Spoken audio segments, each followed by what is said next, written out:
9,404,000.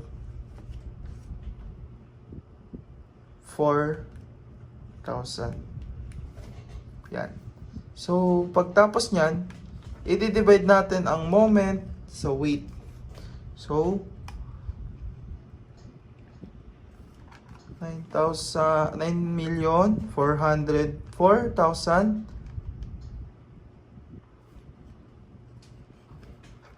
divided by 36,000.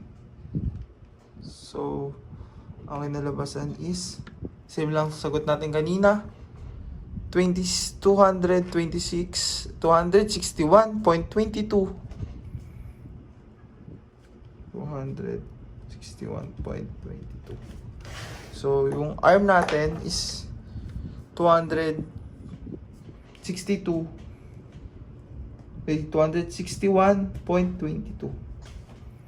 So, yan na. Na ang empty weight CG ng empty aircraft.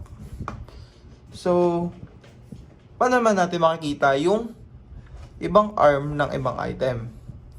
Makikita natin yung arm ng ibang item sa TCDS natin. So, based sa TCDS, ang crew and not consists pilot and co-pilot is at 80 inches in arm. Bali, 80 ang ilalagay natin. So, fuel forward tanks. So, hanapin natin ang fuel forward tanks dito. Fuel forward tanks. Fuel capacity. 2 forward tanks na at 304. So, ang lalagay natin is 304.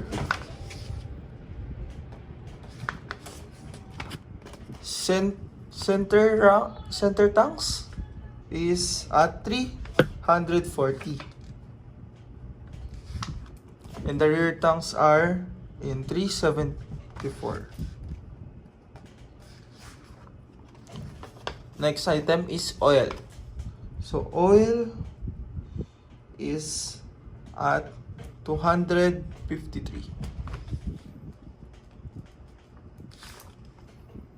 So, based on the question, use the midpoint of each compartment range for arm determination. So, arm determination, ang binigay na sa problem is compartment C. And the midpoint of compartment C is 194 plus 276 equals divided by 235.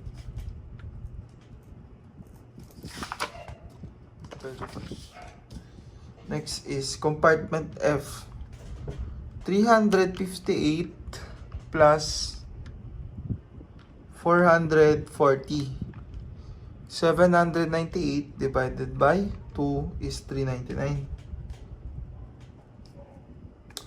A compartment H is 440 plus 542.5 equals 982.5 divided by 2 is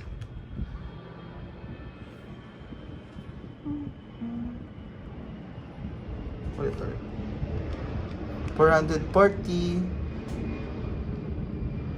plus 542.5 divided by 2 is 491.25.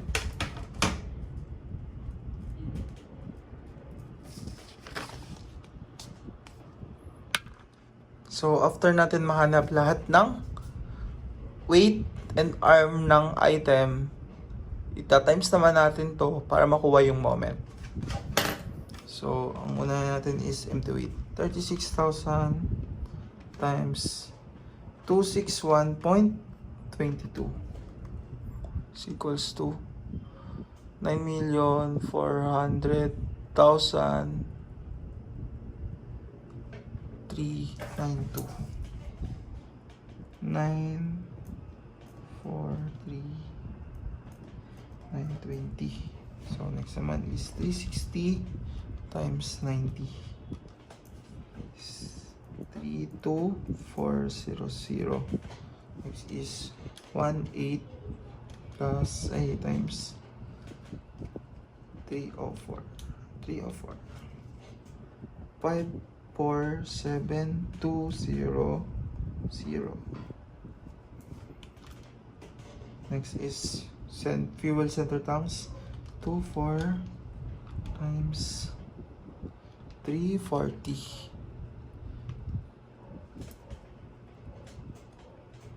816,000.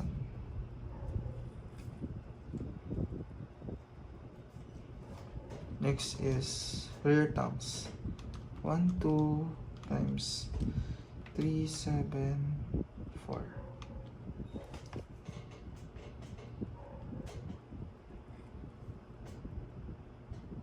448,800.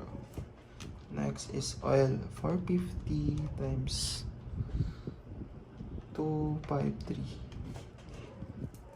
113,850. Next is compartment C. 3,000 times 235 is 705.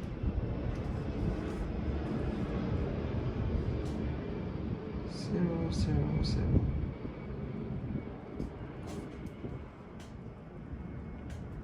Correct pa. Next is 3,500 times 399. 139,650. Next is compartment H.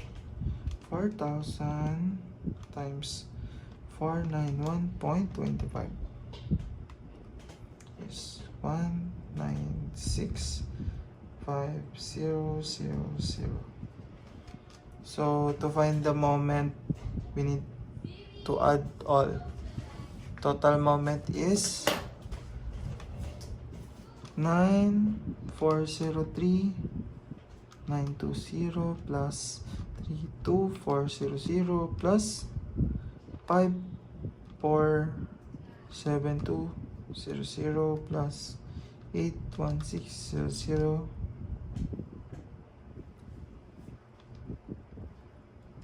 plus 448,800 plus 1138,550 plus 705,000 plus 139,650 plus 19,650,000. The total is 154,286,700. So let's divide this moment to the weight. Divided by 5,27110 is 292.708. So lalagay natin is the nearest to decimal. So 292.71. So this is the loaded CG. Loaded CG.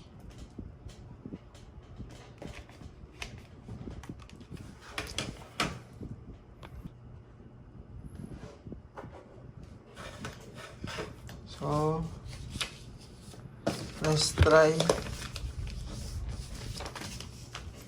to find the percentage Mach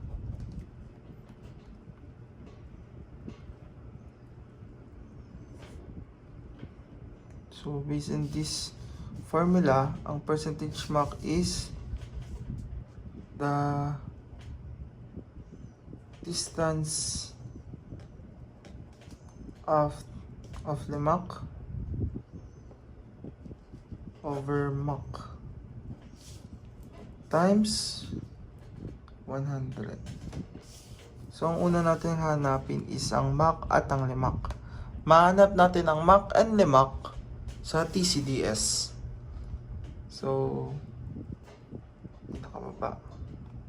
Ang Mach ng aircraft natin is 164.25 inches. Ang Lemach naman is 275.61. 275.61. Ang distance of Lemach is CG minus R Lemach. 275.61. Ang ating CG is 2. Ang ating CG is 292.71. So, para mahanap natin ang distance of Lemach is kailangan natin ang minus ang CG and Lemach.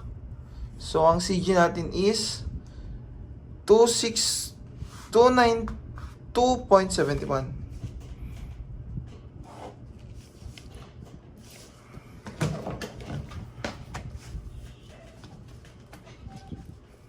Para mahanap yan is kailangan natin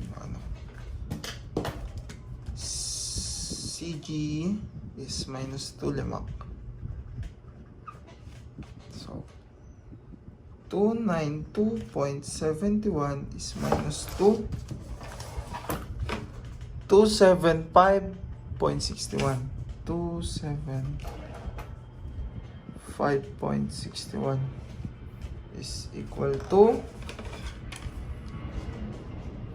292.71 minus 275.61.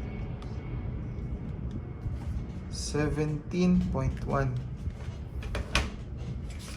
So, based on the formula, kailangan natin is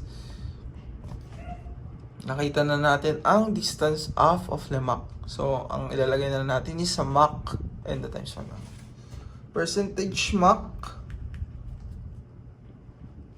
is equals to 17.1 over ang ating Mach is 164.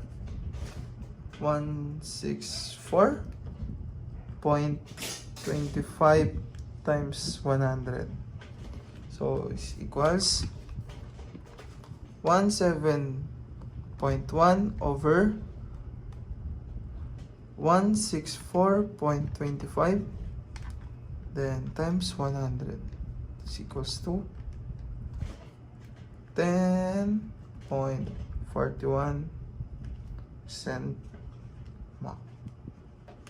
So, based on TCDS, kailangan natin is all weights above 40,000 pounds is 23% Mach and 313.4 inches in arm. Ang natin arm na ito is 292.71. So, it is not within range. Di siya within range. Kaya, kailangan natin hanapin ang corrected loaded CG niya at ang corrected percentage Mach niya. So, gagawin natin yan. Okay. So, to find the corrected loaded CG, kailangan natin gumamit ng formula. Ito ang gagamit nating formula.